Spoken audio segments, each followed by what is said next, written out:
Got my Makita Cordless 36 volt 10-inch slider. Been using it for a lot of stuff, but it hasn't really had any real tests as far as power, what people would consider, cordless versus corded. So I have a laminated oak newell post. If anything's going to be a test, it'll be this bad boy. So let's see what happens.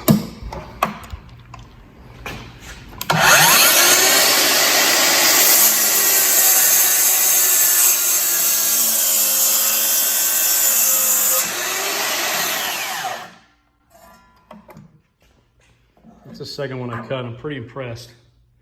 I was going slow, and it has a feature where if it senses resistance, it revs the torque up a little bit. And I don't know if you heard that, but it did it, and did it pretty well as I started pushing harder. So Makita, I'm impressed.